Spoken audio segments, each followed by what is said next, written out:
Those words still echo in my mind.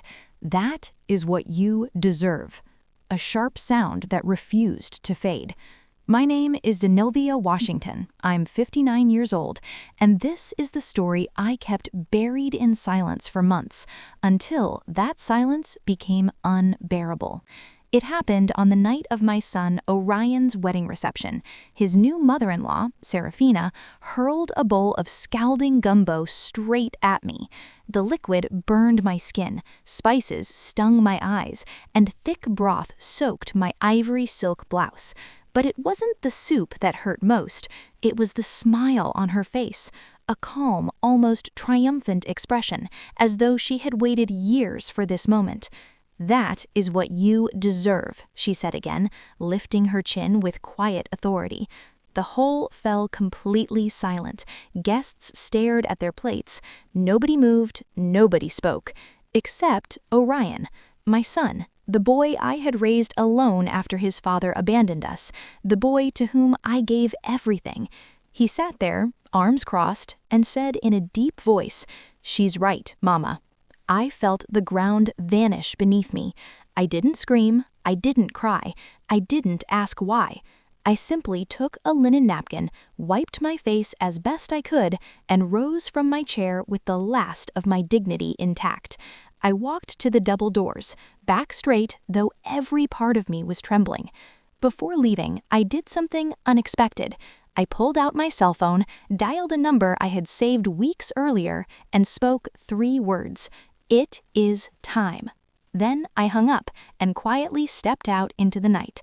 No one followed, no one questioned me. Driving through the quiet streets of Buckhead toward my small apartment in the West End, one question burned in my mind. How did I get here? There was a time when Orion would hug me and say, "You're my hero, Mama." A time when a son's love seemed unshakable. A time when trust felt permanent. But that night, with my face still stinging and my heart breaking, I realized something terrifying. The ones we love most can betray us in ways we never see coming, and sometimes silence is the only weapon left. To understand what came next, you need to know how it all began, how a mother who gave everything ended up humiliated before a room full of strangers, and how I discovered, far too late, the secrets my son had been keeping. 3 years ago, my life was different.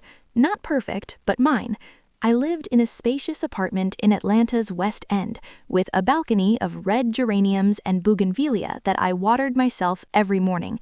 I had a routine: strong coffee at 7 a.m., sweet potato pastries from Mr. Henderson's bakery, and then opening my small tailoring shop below. I wasn't rich, but I didn't need to be. After Orion's father left us when my son was just 5, I learned a truth many women take decades to understand. You can build a life entirely with your own 2 hands, without asking permission. I stitched wedding gowns, prom dresses, and embroidered blouses for church ladies who wanted elegance without extravagance. Every seam I sewed held a piece of my patience, care, and pride. Orion watched me grow up with him. He saw my early mornings, the hours at the sewing machine until my fingers bled, my tears over a stubborn Singer machine, and how I wiped them away and carried on. "Mama, when I grow up, I'll work hard so you can rest," he promised me, and I believed him.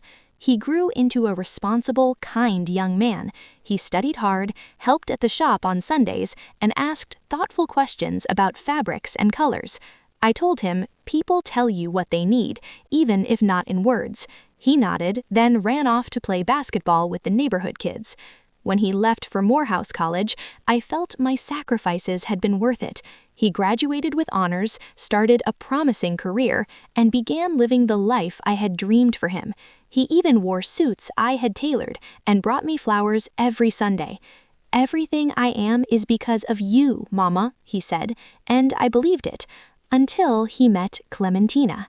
Clementina, only daughter of a wealthy Buckhead family, daughter of Serafina, the woman who would one day throw gumbo at my face. The first time Orion spoke about her, I noticed something different in his voice, a new excitement in his eyes. "She's special," he said, very special.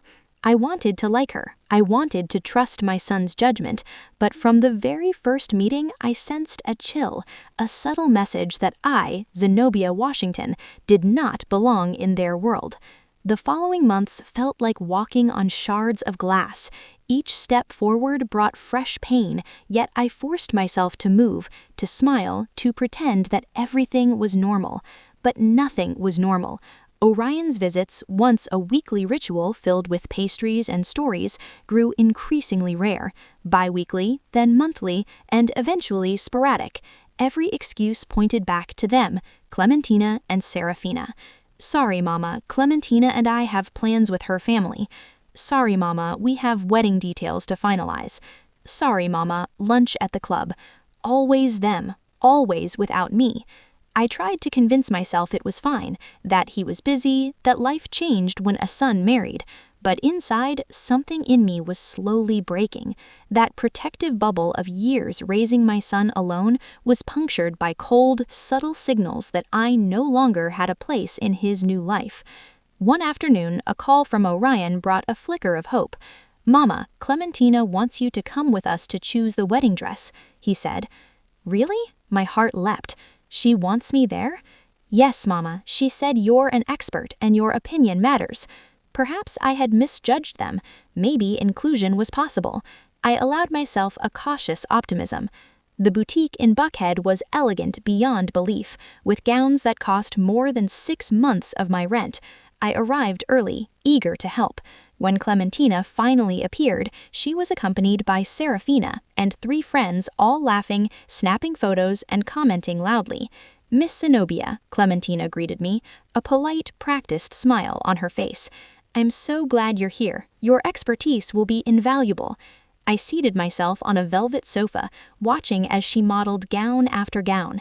To me, they all seemed the same, beautiful, expensive, distant from the life I had known. I offered honest feedback when she appeared in a French lace strapless dress with a sweeping train. It was beautiful, yes, but the cut didn't suit her delicate shoulders. Lace sleeves or thin straps would highlight her figure better. The reaction was immediate. Serafina's cold eyes locked onto me. Clementina's nervous laugh betrayed her discomfort. "Oh well, it's just fashion," she said, her friends giggling quietly but audibly.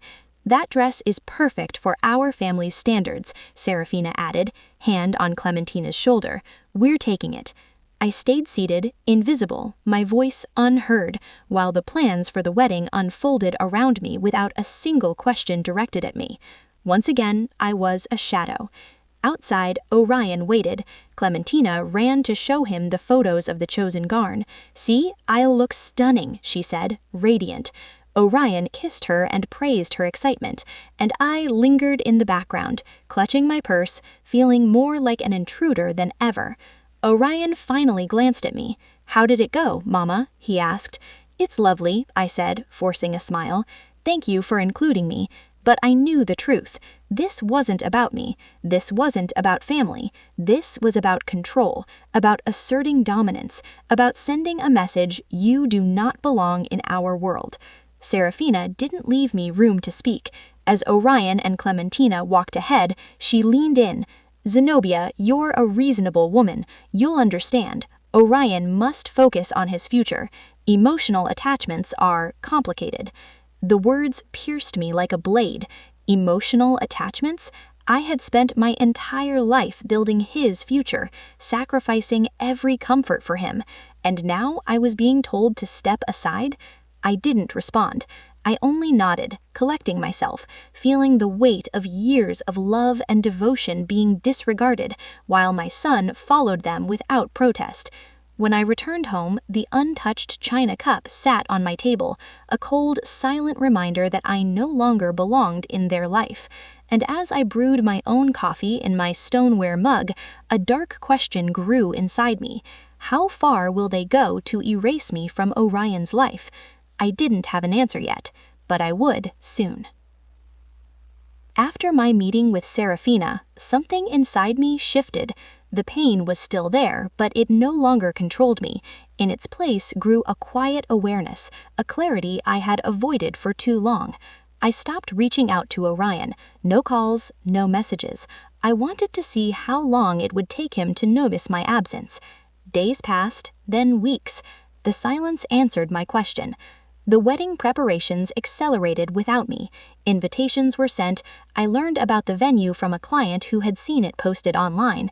The cathedral, the St. Regis, everything Serafina had announced that first night, executed with precision. My role had been reduced to a name on a guest list. One afternoon, Orion finally came by again. He looked tense, impatient, as if the visit itself were an obligation. "Mama, we need to talk," he said, standing instead of sitting. I folded a piece of fabric carefully before turning to him. "I'm listening." He hesitated. "Clementina feels like you've been distant." I almost smiled. "I've given you space. Isn't that what everyone wanted?" He frowned.